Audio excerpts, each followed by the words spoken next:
Hello, universe! Hello, world! Hello, Philippines! Kamusta ang Luzon, Visayas, and Mindanao? At sa lahat ng ating mga OFW seafarers, sa mga Filipinos na nasa abroad, lalo na po sa mga na-stuck sa Middle East. Kamusta po kayo? Sana ay nasa mabuti pa rin kayong kalagayan at safe.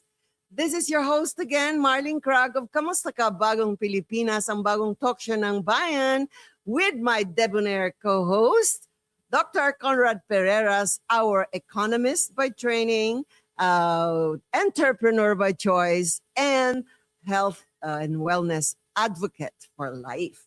All right, so ang continuous discussion natin kasi yung una kanina, we talk about the real issues of what's going on in the Middle East between the war of US and Iran. So ang title ng ating episode naman ngayon is Surviving the Inflation. So how Filipino families can protect their families in uncertain times like this time. So ayan, andito pa rin ang ating ekonomista syempre. So tatanungin natin. So ano bang ibig sabihin ng inflation? Inflation. Doc Conrad. Inflation parang balloon, di ba? Mag-inflate. Hidipan mo, lalaki. Normally, the concept of inflation is a basic concept in economics. Yung Pilipino, normally, meron silang basket of commodities. Yung consumer basket na sasabi, minimum yan yung prices from month to month. So, the government establishes what they call a consumer price index. So, yung prices, they go up or go down, and the consumer price index is the measure kung tumataas, how much, or bumababa. No? But in simple terms, this is simply the rise of prices. Yung pagtaas ng presyo. So, siyempre, pag tumaas yung presyo, naging more expensive, yung purchasing power mo, bumababa. Oo. Yan ang relationship. Gaya ng sinabi natin, kung 10,000 yung pang grocery mo ngayon, darating yung next week, baka sa ibang isang araw, ay 5,000 na lang ang worth ng 10,000 mong purchasing power. Or the other way to look at it is yung 10,000 mo, dati nakakabili ka ng isang sako. Oo. Ngayon, kalahating sako na lang. Oo, ng grocery. Groceries or whatever. Whatever, di ba? Yeah. So, ayan, kasi yung marami ang mangyayari ngayon, madidisrupt ang supply chains dahil nga everything is run by oil. Kasi ang nangyayari ngayon, kunwari yung mundo natin sa Pilipinas, isang malaking machine yan para mapagalaw ang ating industry, ang ating agriculture, and lahat-lahat. So sa machine na yan, it is run by oil. Yeah. Yung oil mataas na mataas, so yung presyo tumataas din, Yes. di ba ho? So, ang question, Doc, kung may lubos na tataas at magiging talagang ang inflation ay lubos-lubos na, ano naman ang pwedeng gawin ng ating mga kababayan? Dati, ang tanong ni FDR kung kumakain ka ng bigas, 1 kilong bigas sa isang araw, kalahating bigas, kilo na lang ang kainin mo para makatipid. Kung may water shortage, which I don't agree, kukunti na lang inumin mo para makatipid ka. In other words, kailangan magtipid. Yeah. Pero siguro pati tubig magkaka-shortage kasi everything na finifilter, yung binibili nating tubig sa labas. Dati, kumukuha tayo ng tubig sa ilog. Yeah, di ba? Sa well. Ngayon, finifilter pa, and in-export and electricity. So, baka magiging may shortage na rin yan kasi sabi mo, hindi naman siguro. Kasi hindi naman natin pwedeng inumin yung tubig sa Pasig River kaagad. Yeah. I-desalinate mo muna yan. O kaya, yung mga tubig rin natin sa mga rivers, hindi pwedeng uminom kaagad. Pati nga yung mga sa bomba na tubig. Although some other people can boil it and okay pa daw. Pero we're not certain kung how clean it is. So, everything will be run by electricity. Yeah, ang basic components ng inflation kasi, what is driving it is yung inputs. And karamihan ng mga produkto na yun sa consumer basket are produced using oil, energy. So pag tumaas yung price of oil, tataas yan. Number two, kung nag-i-import ka, you need more dollars to import now. So tataas din yan ang price mo. Kung nangunguta ka ng pera, Tataas din ang tataas interest. din ang interest. So oil, uh, yung exchange rate at saka yung interest rates, when put together, will trigger the rising prices. Let's go back sa may inuutang. So kung may inutang ka na 2% lang yung kwan, tataas din yun kahit nakakontratang 2% lang? Tataas kasi tataas yung demand mo for money. Kasi Kasi nakasulat din yun in the case of those kind, na inflation due to war or whatever. yeah, that's kasi ang prices is driven nga by the law of supply and demand, yung scarcity. When the product becomes more scarce, the price goes up. So when the price goes up, So sila inflation rin goes up. affected din pala pati. Kaya dapat sabihin natin sa mga kababayan natin na lahat ng mga utang nyo, bayaran nyo muna, baka tataas ng tataas Sabi nga nila, yung mga interest dyan. sabi nga nila, lahat ng presyo tumataas except ang price sa buhay ng tao, especially when there is crime in Mm-mm. society. Tumataas din ang presyo ng buhay ng tao. Bumaba, di ba? So, yung high prices din, yung impact naman yung mga salaries din. Sa palagay mo, tataas? Tataas kasi tignan mo ngayon, tumaas ang price of oil, yung mga jeepney drivers humingi ng additional increase in fares. Yung mga employees, yung nasa minimum wage, hindi na magkasya kayo niyan. Hihingi rin ng salary increase yan, demand sa industries. Kung hindi kaya ng industries, anong mangyayari? Magsasara yung factory, di ba? Correct. So, sa palagay ko, maraming factories mo magkakatali magkuklose. lahat yan eh. Di ba? Especially yung mga, siguro yung mga textile muna, baka kailangan dahan-dahanin muna. Yeah, so you're asking, anong pwedeng gawin? Oo. Dati, kung bumibili ka ng imported goods for your needs, siguro maghanap ka ng substitute, especially those that are locally produced. Buti na lang meron na akong palang produce makeup na okay naman. Like Hindi na dati, ako mag-i-import Dati ng kumakain ka ng imported steak. Yung siguro, Batangas na Batangas steak na lang. steak. Bulalo na lang. So babalik tayo talaga to what the country can produce. Yes. Kasi cheaper. It goes back to self-reliance. Self-reliance. And talk more about that. How can we be self-reliant? First for our country. So food, ang pinakamalaking component ng consumer basket natin is 70% sa consumption expenditures. Anong kasunod yan? Yung shelter. So dati siguro kung nakabukas yung ilaw mo, magdamag. Naka-aircon ka mo, magdamag. magdamag. Maghanap ka ng paraan para bumaba yung cost of electricity mo. Correct. Food, shelter, clothing, yun. Kung dati, you go to Hong Kong or Bili ka ng Singapore, bili. Japan to buy your clothes. Ngayon siguro, magpatahi ka lang sa local tailor. Oo. Buti na lang na-import na lahat yung mga damit na gusto kong idamit. Yes. Kasi nagbibigay si Christiana ng libre. So, anong pwedeng gawin ng kwan? Gaya ng mga kotse, bawal na yung 3 ang kotse.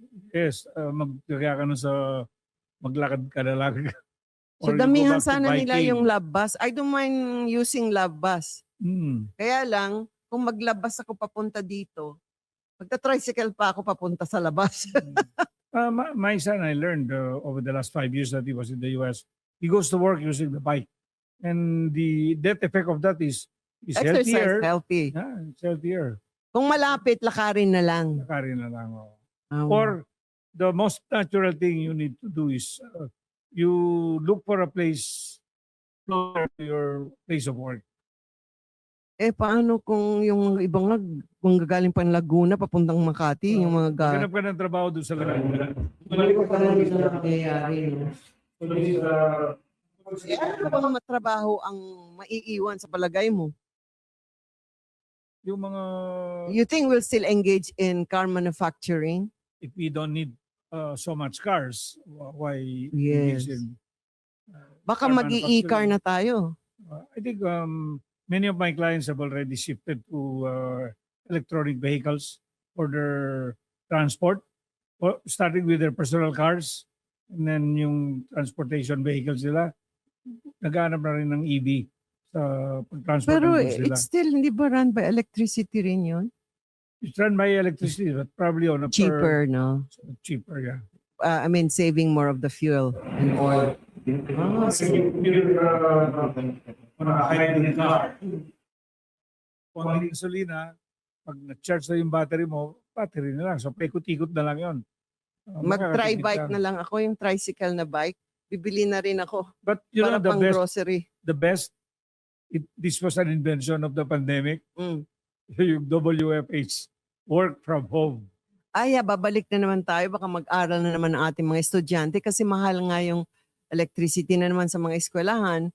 So baka balik na naman tayo sa online Yeah, classes. I think we can learn from the pandemic where we stayed at home, we did our work at home, we stayed close to our families, which was a good outcome of the pandemic. We converted our houses into gyms, into kitchens. Naging entrepreneur pa nga yung kitchen mo. Yes. I remember during the pandemic, MK, wala akong makausap or makatabi na walang binibenta eh. So anong ginawa mo? Read books. Naghanap din ako, Ano? bili ako sa'yo pero bili ka rin sa akin. Ganun. Barter. Barter trading. Yeah. Oh, I'll sell this to you for this and then you sell, I want that one. Yes. A lot of the group chats that I saw during the pandemic were about somebody selling food and the others buying food, no? So it became a bigger community. Mm. So alam mo, whenever there is a crisis, as they say in Chinese, there's always an opportunity. Correct. Pero ang magandang negosyo ngayon, pagkain. Food is a basic necessity kasi. Di ba? Yeah. So since ang ating country is connected to global economic movements dahil nga dyan sa oil dependency natin, so maapektuhan tayo sa lahat ng bagay. Yeah, but this is the good news. We have suffered so many crises Correct. in our lives. And we proved that the Filipino It's resilient. is resilient. The Filipino was least affected by the past economic crisis. Yung COVID natin, ha? Yeah, yes. Yung financial crisis, we were spared. We were adversely affected, but the full impact was mitigated by the fact that we have policies that were in place, and the Filipino knows how to adjust. Yeah. It's flexible. In fairness sa government, yun nga, magbibigay sila ng 5,000 pesos each para i-subsidize yung mga fuel increases sa mga tricycle. Sabi ko, wow, meron pa siguro ngayon, di ba?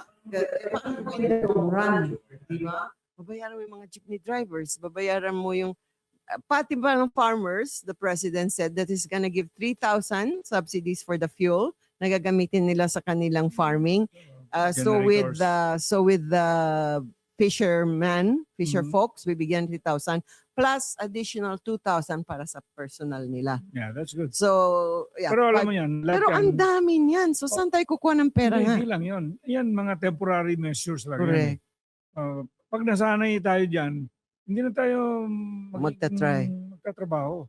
Yeah. Magiging dependent tayo, naghihintay tayo palaging ayuda.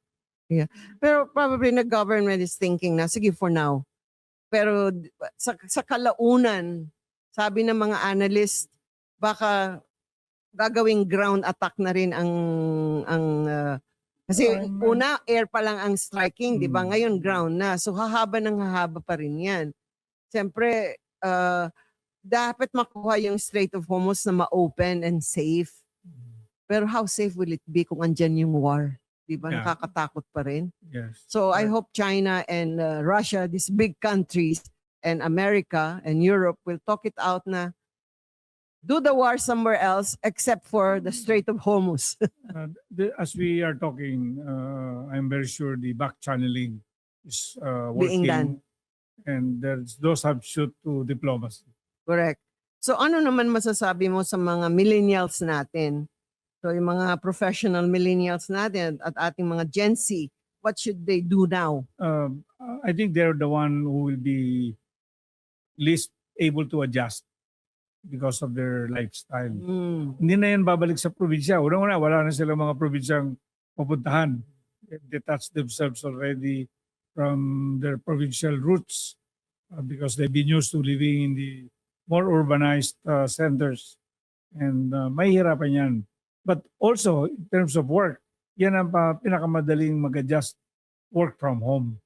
Because they can work anywhere because of their gadgets. Yes, true. Kasi elite, gadget, kwan sila, how do you call this, savvy. Mm. Di ba? So, ngayon, ang sabi ko lang, yung financial challenges nila, di ba? Mm. Marami rin silang challenges. Tataas yung kanilang cost of living. Cost of living, yeah. They will have to adjust accordingly. So, yung dating 50,000, pumunta ka na lang dun sa tagto 20,000 probably or 10,000 na uwian. Pero kung pwede, doon ka na lang sa kwarto ng mami mo. No, when there's a general rise in prices, the economy slows down, there will be unemployment. Yes, yun ang kinakatakutan ko. So, Marami unemployed. Ang fear ko lang yan, there is unemployment. The more seniors are the one that first go. And that's a policy in most companies that Yeah, first totoo. in, first out. Yes. And They will keep the young ones. they keep the young ones because they are more productive Yung and they are AI least- savvy. and they are least expensive. Yeah, kasi bata pa. Bago Correct. pa lang. So, sabihin natin, mga Gen Z, yung mga gigs nyo, mga events nyo na dapat makita kayo na may mga Instagrammable lugar. Mag-save na tayo. Kung yung kape na mamahalin, yung designer coffee, bili na lang tayo sa Mac Cafe. So But you know, how about digital entrepreneurship? ito na nga we have transformed our way of doing things digitally. So the millennials will be more and more into this stuff. The problem is when you look at the overall global economy, there is a tendency in times of crisis like this to go back to basics. So we have converted our agriculture industries to be highly digitized, and with going back to basics, magiging less important. The priority will change. It will go back to basic food, shelter, True. and clothing. No? Yeah, so kasi kahit anong i-digitize mo, ano yung entrepreneur mo online kung wala ng factories? Anong kakainin mo? True, di ba? So, the modern economy requires adaptability, as they say, di ba? Creativity and financial awareness. So, ano naman masasabi mo with regards to that? Ano yung mga practical steps para sa mga household? Sa household, when you go back to basics, you try to dispense with all your wants and focus only on all your needs. No? Very basic naman yan eh. It's a natural progression of events when there is a crisis. No? Imbis na you have 5 cars, you go back to 1 car. Instead of traveling 3,000 kilometers, 1,000 na So, lang. avoid extravagance. Live simply. Yung opulence will be minimized. Of course, there are segments in society who are susceptible to all this. No? Kahit na naghihirap na, they have a way to keep their lifestyle.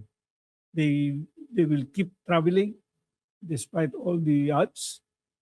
But you cannot prevent that from... But the ordinary middle class siguro. It is when crises like this, the most affected are those at the bottom Yeah. of the pyramid. No? Yeah, BCD. Yeah. Yeah.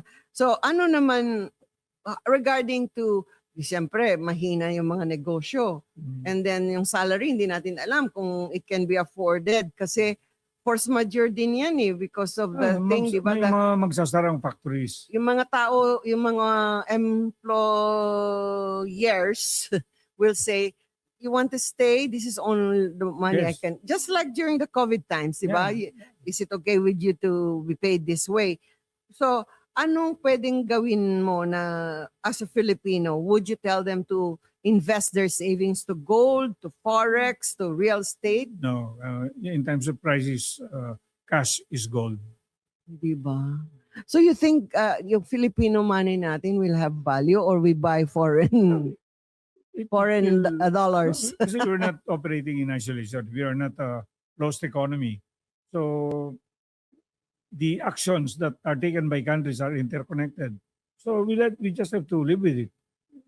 The dollar is the one that, Yeah, so maybe you reference. change it to dollars by Yeah. dollars. yeah.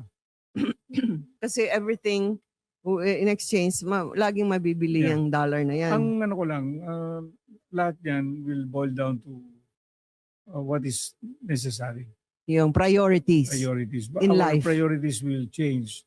We'll focus on the basic necessities. We will try to cut on luxuries. So when we do that, when the general consumer does that, affected yung industries, di ba? Those who Mm. are providing luxury services. Mawawalan Mawalan sila ng sila. negosyo, di ba? Correct. Yung mga restaurants, yung Yung mga fine malalaking dining. hotels. Yeah. Will there still many people who will be gambling sa mga casinos na malalaki natin? Nandun pa sila. Normally yan, they will seek refuge somewhere else. Kasi, I mean, according to some, they say na karamihan ng mga nagagambles from Hong Kong, from Macau, from Singapore, from Taiwan, and all that, pumupunta dito. From Japan, from Korea. So, yun ang maraming gamblers. Pero sa palagay, marami rin Filipino gamblers, di ba? Yeah. But you think do you still have to gamble? Siguro naman, hindi na. Siyempre, mag-iiba yung priorities. Why will you be gambling when you're worried about your Yeah. family? And you know how much is how much, di ba? How much can you Yeah. afford? How many years Not can you only are afford? you worried about the economics of it, you're worried for their safety. You're worried for their mental health. They're worried for their physical and mental state. Sabi ni Doc Zoe, kailangan pa ba nila ng psychiatrist during the crisis? No, it's after the crisis that you need psychology. Di ba? The more, Yeah. di ba? Yeah. Kaya sabi ko, siguro yung mga hindi cannot afford, ikukulong na lang yung anak. Yung mga can afford, tatawagin ka pa rin. So, sabi ko. Anyway, question. Are the government programs to help households to weather the storm are there? Depends on what is in the coffers of government. Kasi kung wala naman pera yung gobyerno dahil walang nagbabayad ng taxes, walang maibigay. You cannot give it So, to the wala latter. na. Yeah. Darating yung araw na wala na. So, talagang sariling kayod na tayo. Pero ano na yan? Self-sufficiency na yan. Fatalistic approach na yan. I still believe that these problems, this crisis will be resolved soon and our lives will go back to normal, but we may live differently. What if they don't, it won't nga, it will still linger. But from the looks of it, leaders of governments will get to talk to each other and should be able to resolve this via peaceful diplomacy. At saka yung government dapat natin, bili-bili na kayo ng oil doon sa Korea, Singapore, India, pwede. Meron akong sinulat Brazil, malayo na Pero tayo, masyado. magpo-focus tayo sa renewable energy. Correct, mas maganda, di ba? Sana, marami pa bang nabibiling solar panels? O magpa-solar panels na tayo lahat. They're local. From what I got, buildings, they're starting to have solar panels on their roof. Solar panels siya sa so lucky din. Yeah. So, ayun, may nabibili naman mga panels ngayon, di ba? Siguro doon natin ilagay yung mga pera natin ngayon. Bibili yung mga mini solar panels. Meron Pwede nga yung para pang cellphone mo lang and Maraming ano one ngayon, light. maraming magko-convert into net metering. So they will install panels. O yan, magandang negosyo yan. Yeah, in their houses. They will produce more electricity and sell it to the grid. Correct. Pero yung yan na ang magiging negosyong lalabas siguro. So, yung solar panels. Kasi meron ako nung binili na solar panel, tapos pwedeng isang refrigerator saka isang ilaw. Yeah, emergency light. Di ba? Tapos mga cellphone natin, magtatawagan. Magkakaroon pa ba kaya ng cell sites ang Smart and Globe? Sure. Pag panahon na yung... Mag-iiba yung technology. Siyempre. Alam mo naman yung technology adjust to the needs of the times. Di ba? Dati yan, lalaki ng mga mobile phones. Ay, maliit na, manipis na. Maliit. Ngayon, yung mga charger din, may maliit na lang and it's good for 3 days na. Yeah, stronger yung Oo, capacity. pero lithium na yun. Yes. So ano dapat ang mindset natin ngayon Ako, ang mindset na gusto ko is to To survive? to stay positive, that things will improve before they get worse, and that at the end of the day, we will still be around to enjoy the normal things in life. So ano naman yung pwedeng sabihin na anong financial strategies para sa mga Filipinos na i-prioritize? There's no way. Prioritize. The more you save, the better. Correct. Keep it in cash. Emergency savings, Yes. cash is That's power. right. Yeah. Cash is power, no? Sa panahon na ganyan. Cash is king, and it's gold. Kasi kung kahit may properties ka, yan na lang kung gusto na bibili ng lupa, di ba? Yeah. But this is the time to invest, not to invest in. Yeah, in uncertain times, di ba? So, how about yung debt management? Kasi sabi mo, tataas yung Well, in times of war, loan interest. all bets are off. Ay, kasi force majeure na yon, walang Yeah. pambayad. So, Yes. hindi naman tayo... Ako nga, many of my decisions are contrary to logic, no? I should be buying an electronic vehicle, but I'm buying a luxury car that is powered by Kaya nga, gas. gas. Diba? Oo. Balik mo muna, sabi mo. Yung hybrid. Hybrid. May hybrid ba? Meron. Kasi you don't know yet. You should not buy No, now. pero yung hybrid, electronic vehicle nga saksak mo, requires power. Yung power naman needs fuel. True. So, yeah, That's true, there's no right? escape. There's no Correct. escape. So, about yung financial literacy? May nag-iisip pa ba niyan ngayon? O kung paano? Saan? No, I think people who are into cryptocurrency, those who bought Iraqi dinars. O Iraqi dinars? Bakit mataas ang Iraqi dinars? Ang anticipation nila is tataas yung value Ng Iraqi? after the war. Ah, And ngayon, everything, all bets are off, guy. correct nga. We don't know what's Yeah. gonna happen. So, doon muna tayo sa dollars. So, yung spending discipline. Yung Yung spending discipline, magbabago yan. You will spend less on luxuries. You will spend more on basic correct. necessities. Do I need or do I want? Wala muna yung wants. Yeah. And- Needs mo na. Yes. Less than minutes Kaya that lang, tayo. yung iba kasi, somebody's want is someone else needs. Oh, Di ba? philosophical na yan. Yeah. So, depende na po. Pero prioritize your needs. Importante yun. Kung once nung...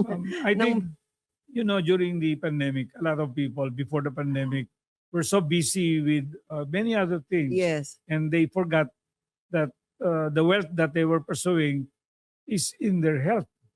True. And because of the pandemic, they were forced to stay home. Now they have all the time to exercise, eat good food, Yes. So, cook meals. that was the great benefit Yes. of correct. the pandemic. Naging healthy conscious yung tao. They turn to themselves. Yes. turn to Time for themselves. Yeah. Yeah. So sabi nila dapat yung ating pera, dapat meron tayong savings ng 3 to 6 months at least. Yeah. Emergency funds. You're assuming that the war will end after 6 months. Hindi My naman. anticipation is it will end even sooner than that. But even it will not end, yung 3 to 6 months. Kasi the time of uncertainty ngayon nga di ba? We don't know what's gonna happen. Nobody knows. Ang China, they still want to take Taipei. Nasa gitna tayo. We are on the way if they want to take over Taipei in the future. Yeah, but there is the economics of war. Those who are supplying the armaments are Also, enjoying, diba? they're having a heyday. Yun, ito yung kanilang time to make To money make so much. correct. Pero yung 2008, di ba nagkaroon ng financial institution collapse? Mhm. Ito naman, energy crisis Energy crisis. ang problema. In 1983, there was a foreign exchange crisis. Oh. Kanya-kanya. So sabi nila, hindi daw pareho dun sa 2008. Mm. Ang nangyari ngayon na oil crisis, talagang global. Marami nga emotional crisis. Meron pa. Lalo na. Yung Yes. mga mababankrap, yung kaka-invest lang, tapos yung factory pala, it's gonna be run by oil, wala ng oil. Yes. So, But so marami magiging suicidal and stress. Yes. So, Doc Zoe, pwede ka pala sa trabaho mo. So, So, so I think the key that we should not lose sight of is that whenever there is a crisis, there is an opportunity. So don't focus on the crisis. mm-mm. You focus on the opportunity. Like right now, I'm trying to figure out now if there are layoffs, there are Mm-mm. slows down. I'll have more time for my apo and my family. No, I'll retire. For you, And, kasi yeah. meron ka namang savings na, extra na lang ginagawa mo. Pero yung mga Gen Z na nag-uumpisa pa lang, kawawa talaga. So, they have to develop multiple income streams. Ano yung mga magiging trabaho pag ganyan na... We have converted our economy from agriculture to industry to services. So a lot of the industries that are thriving are in the service area. And with digitalization, people can work anywhere, any place, anytime. No? So yan ang opportunities that people should. At sino pa rin ang magpapasahod nun? Kasi di naman the world is interconnected. The crisis may be in this part of the world, but somewhere else they may be looking for these services. No? So I think there's still an opportunity that we can look at the end of the period. No? Yeah. So lahat yung mga mawalan ng trabaho, maghahanap ng trabaho. Maghanap So, ng ibang trabaho. magbebenta-benta na tayo. Yes. Pangunahan, mas mura dito, bilhin mo dito. So, hindi kaya balik tayo gaya ng COVID times? I think this is another pandemic that we're confronted with, no? And we have to prepare. During the pandemic, we were not prepared, but we were able to cope. Yeah, that's why ito. I mean, I keep on listening to all the political strategies and economical strategies sa buong mundo. So sabi nila, it might still take a little bit longer. And paano kung marami nang pinapauwi, wala na tayong dollar, saan tayo kukuha para maibsan yung kahirapan? Kasi there'll be more poverty. Lalo na sa mga mahirap, lalo sila maghirap kasi tataas. Yung sahod, paano kung tataas ng sahod ng mga maids? Wala na, papauwi na yung mga maids na rin sa bahay. But what's due? This is not due to us. We have Been to during to COVID worse times. yeah. So ano yung important financial mindset dapat? Yun nga, hold on to your cash. Hold on to your cash. Hold on to your cash. Don't splurge. Focus on the more important things in life. So avoid muna yung mga gratifications. Yes. Keep Look that after money. your health. Look after your health. True. Sabi ko, paano ko magtatagbo? Di ba, nervyosa ako, meron akong arrhythmia. Pag nainis lang ako, sumama lang loob ko, bigla na lang, nagugulat ako, bigla na lang yung puso. Sabi ko, naku, mag-hoard na ako ng mga gamot, o anong gagawin ko? Sabi ko kay Zoe. So you have to be healthier now. You have to have faith. God will provide. So so the mindset, you should transform the traditional passive saving habits into more productive financial strategies. So anything more you would like to say? Well, as I always mentioned, a crisis after crisis get to our lives, and it's a question of being able to prepare ourselves and look for opportunities, focus on opportunities rather than on the crisis. Well, Filipinos, kung nagawa natin na nabuhay nung COVID times, siguro kaya na naman natin, di ba? Yes. Nung COVID times ka talaga, tumigil ang mundo. Tumigil ang negosyo, nothing. Pero Yes. at least doon, nung panahon na yun, wala pang nakuha mga flood control money. No? Joke. Survive tayo. We survived kasi resilient nga tayo. So before we end today's discussion, let me ask every one of you, ano ang magiging mindset nyo? Gaya ni Kwan, sabi ni Doc Conrad, dapat positive lang tayo. And do the best you can, just like how you survived during the COVID times. Di ba? So, ang ating importanteng financial mindset for Filipinos siguro is to navigate uncertain economic future and shift sa may proactive financial resiliency. Magnegosyo-negosyo na naman tayo and prioritizing the discipline of saving money and debt management. Bayaran nyo na lang ng mga utang if you can. Tapos yung avoid gratification, mas ibulsa na lang natin yung mga wants na yan at luxurious wishes and dreams na gusto nyo makabili ng ganyan ganito. Kasi dapat yung high vulnerability to natural disasters, dapat may ilagay sa utak natin yan. So again, traditionally, wala na yung positive saving habits, put it into protective financial advices. So economic challenges may come and go, but resilience has always been one of the greatest strengths of the Filipino people. So when the world becomes uncertain, preparation is important, and it becomes our greatest protection. Prepare now by just like what doctor said, strengthening your financial awareness, discipline, and adaptability. Kaya natin yan. So Filipino families can face economic challenges with confidence because at the end, the goal is not only to survive during difficult times, but to emerge stronger as Filipinos. Yes. All right. Very well, passing words. very well said, MK. I cannot add any more to that. Farewell for now, and look forward to see you again next Wednesday. Okay, tagline natin ngayon, through life storms and challenges, remember, your heart, your hope, and your prayers are stronger than any hardships. So keep them alive.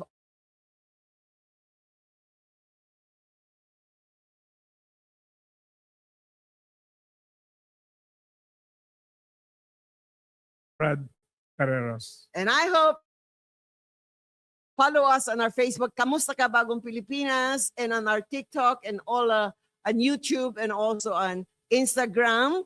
And we would like to say thank you, syempre, sa ating sponsor, Sogo Hotel, para sa mga OFWs, manggagaling sa Middle East or other parts of the world. Kung gusto niyo mag-overnight sa NCR or saan man, pwede kayong pumunta doon at kunin nyo yung aming 30%, sabi mo na panood nyo kami sa Kamusta Ka Bagong Pilipinas, and you get your 30% discount or special prices for OFWs and seafarers. Sogo Hotel. So, thank you so much sa ating Bagong Pilipinas Studios. Siyempre, kay program directors natin, Miss Alicia Avila, Miss Jillian Pascual, and our nagugwapuhang macho ng technical crew namin, sina GR Macale, Hans Brian Igot, RJ Kahinog, Joseph Etiano, Mark Aquino, Jaswin Jade Dacolos, and Jumel Barris. Salamat at ang ganda-ganda ko sa yellow light. Ang ganda naming studio. Bye-bye, Philippines! Thank you. Thank you. Goodbye for now.